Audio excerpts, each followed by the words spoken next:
आज की इस वीडियो में 3D एनिमेशन की मदद से हम जानेंगे कि पुलवामा अटैक वाले दिन यानी कि 14 फरवरी 2019 को आखिर क्या क्या हुआ था और इतनी सिक्योरिटी के बाद भी कैसे आतंकवादियों ने इस हमले को अंजाम दिया।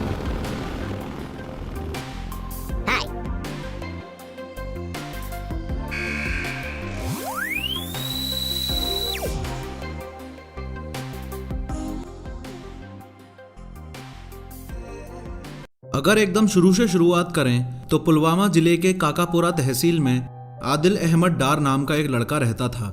19 साल का ये लड़का मार्च 2018 में अपने 12th स्टैंडर्ड के एग्जाम्स देने वाला था, लेकिन ठीक एक महीने पहले यानी कि फरवरी 2018 में इंडियन आर्मी के खिलाफ आदिल एक प्रोटेस्ट में हिस्सा लेता है।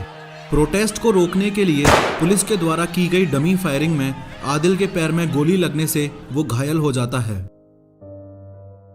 इस घटना से आदिल अहमद डार के मन में इंडियंस और इंडियन सिक्योरिटी फोर्सेस के खिलाफ घृणा पैदा हो जाती है। बदला लेने के लिए वो जैश-ए मोहम्मद नामक टेररिस्ट ऑर्गेनाइजेशन को ज्वाइन कर लेता है। ये आखिरी बार था जब आदिल को उसके माँ बाप ने घर से साइकिल पर जाते हुए देखा। आगे बढ़ने से पहले आपके दिमाग में इंपॉर्टेंट लोकेशंस का ओवरव्यू होना बहुत जरूरी है। इस आदिल का घर पुलवामा अटैक की एग्जैक्ट लोकेशन से 10 किलोमीटर दूर है।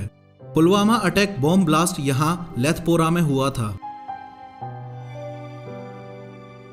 यह है पुलवामा और यह लेथपोरा पुलवामा जिले में एक गांव है। इस पुलवामा से 250 किलोमीटर दूर है सीआरपीएफ का जम्मू ट्रांजिट कैंप, यानी कि वो जगह जहां से 14 फरवरी 2019 को सुबह सीआरपीएफ की कॉन्वॉय रवाना हुई थी। सीआरपीएफ की कॉन्वॉय इस नेशनल हाईवे 44 पर चल रही थी, जिसे भारत के इस उत्तरी इलाके में जम्मू श्रीनगर हाईवे भी बोला जाता है। कॉन्वॉय को जम्मू ट्रांजिट कैंप से श्रीनगर ट्रांजिट कैंप तक पहुंचना था, लेकिन श्रीनगर पहुंचने से पहले ही लगभग 30 किलोमीटर की दूरी और बची थी कि पुलवामा में सीआरपीएफ की बस पर आतंकी हमला कर दिया गया। जैश-ए मोहम्मद हेडक्वार्टर में आदिल की 1 साल तक ट्रेनिंग चलती है। 1 साल यानी फरवरी 2018 जब आदिल ने अपना घर छोड़ा, तब से फरवरी 2019 जब पुलवामा अटैक हुआ, तब तक ये 1 साल की ट्रेनिंग इसलिए जरूरी है क्योंकि इसी साल में आदिल जैसे नौजवानों को ब्रेन वॉश करके उनके दिमाग में एक खास बात बिठा दी जाती है। खास बात यह है कि अगर वो अपने मजहब की राह में जान देंगे तो उन्हें जन्नत मिलेगी। सिर्फ इतना ही नहीं, जन्नत में उन्हें हमेशा यंग और गहरी काली आंखों वाली 72 हूरों या 72 पत्नियों के साथ कभी ना खत्म होने वाला आनंद मिलेगा। दरअसल इस पुलवामा अटैक की असली शुरुआत यहां से होती है। एक तो आदिल के मन में इंडियन सिक्योरिटी फोर्सेस के खिलाफ बदले की भावना और ऊपर से बदला पूरा होने पर ऐसा इनाम। खैर, इंटेलिजेंस एजेंसीज के हिसाब से यह पुलवामा अटैक 9 फरवरी 2019 को होने वाला था। क्योंकि 6 साल पहले 9 फरवरी के दिन ही जाने माने कश्मीरी आतंकवादी अफजल गुरु को भारत सरकार ने फांसी पर लटकाया था। लेकिन 9 फरवरी को 2 कारणों से पुलवामा अटैक टल गया। पहला कारण अफजल गुरु की फांसी का दिन था, इसलिए सिक्योरिटी टाइट कर दी गई थी, और दूसरा कारण आपको आगे पता चलेगा। अब बात करते हैं 14 फरवरी 2019 की, जिस दिन पुलवामा अटैक हुआ। आपको ये पता होना चाहिए कि सीआरपीएफ की बस कुछ ऐसी दिखती है, और जब ऐसी ही बसेस ग्रुप में या झुंड में एक साथ कहीं जाती हैं तो उसे कॉन्वॉय बोला जाता है।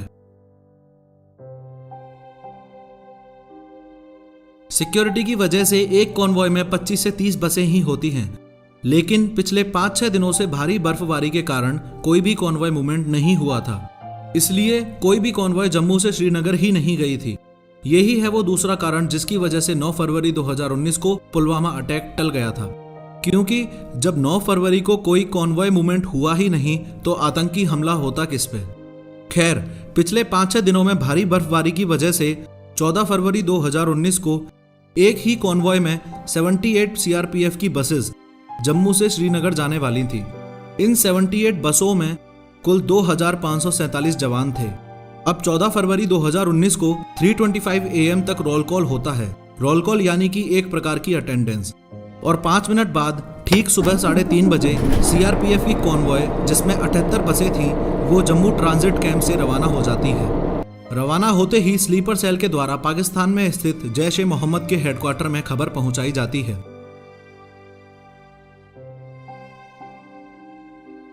फिर वहां से पुलवामा में स्थित जैश ए मोहम्मद के ऑफिस में अटैक कैसे और कब करना है इसकी ब्रीफिंग दी जाती है। अब आदिल अहमद डार अपनी तैयारी में जुट जाता है।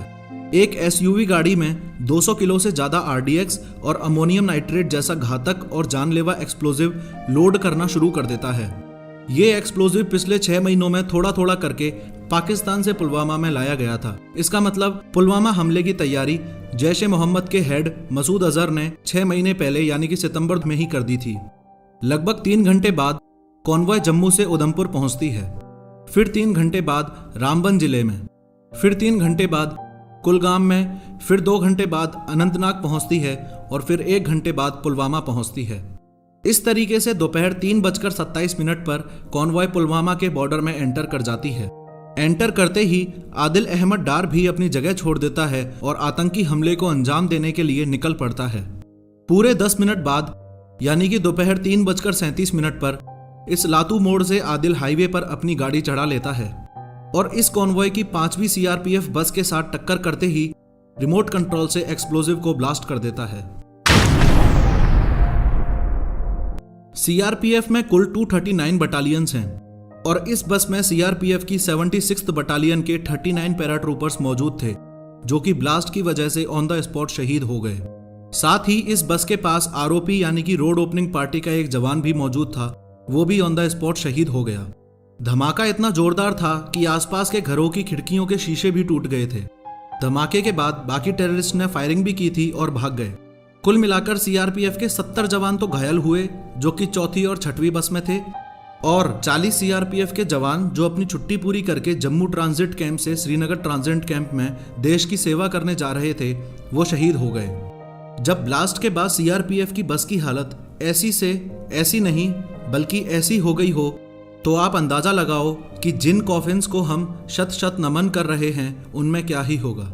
इस दुखद घटना की सबसे पहली गलती ध्यान से समझिए। 2003 से पहले ये नियम था कि जब भी इंडियन सिक्योरिटी फोर्सेस की कॉन्वॉय रवाना होगी तब रोड्स ब्लॉक कर दी जाएंगी, लेकिन 2003 में कुछ लोगों ने ड्रामा किया कि इससे सिविल जनता को परेशानी होती है, इसलिए ये नियम नहीं होना चाहिए, और 2003 के बाद सिविल जनता को कॉन्वॉय के साथ चलने और सीआरपीएफ की बसों के बीच में अपनी गाड़ी ले जाने की परमिशन दे दी गई। अब इस दुखद घटना की दूसरी गलती को ध्यान से समझिए। जब भी कॉन्वॉय मूवमेंट होता है तो वो एसओपी यानी कि स्टैंडर्ड ऑपरेटिंग प्रोसीजर के थ्रू होता है, जिसे आरओपी यानी कि रोड ओपनिंग पार्टी कंट्रोल करती है। रोड ओपनिंग पार्टी का काम होता है जहां से कॉन्वॉय गुजरने वाली है उसके आसपास की लोकेशन को अच्छे से स्कैन करना, आईईडी और विस्फोटकों के लिए एरिया की चेकिंग करना, और उसके बाद सब कुछ सही होने पर ही कॉन्वॉय को ग्रीन सिग्नल देना। कहीं ना कहीं सिक्योरिटी एजेंसीज की लापरवाही भी रही होगी, जो सीआरपीएफ के इतने बड़े काफिले के पास तक 200 किलोग्राम विस्फोटक पहुंचाया जा सका। अब तीसरी और सबसे बड़ी गलती आदिल अहमद डार की। वो अपने आप से सिर्फ एक सवाल पूछ लेता कि अगर सुसाइड बॉम्बर बनके खुद की जान देने से जन्नत ही मिलती है तो ये मसूद अजहर अभी तक नर्क में क्यों पड़ा है, खुद ही जन्नत क्यों नहीं चले जाता। 3D एनिमेशन की मदद से टॉपिक्स को विजुअलाइज करना आसान हो जाता है। भविष्य में बनने वाला भव्य राम मंदिर कैसा दिखेगा और ग्रेनेड कैसे काम करता है, इसी professor of how YouTube channel पर ये दोनों वीडियोस भी देखिए। साथ ही अगली वीडियो में 3D एनिमेशन की मदद से मैं आपको बताऊंगा कि गाड़ी पर लगा फास्टैग आखिर काम कैसे करता है। उस वीडियो का नोटिफिकेशन सबसे पहले पाने के लिए अभी इस चैनल को सब्सक्राइब भी कीजिए।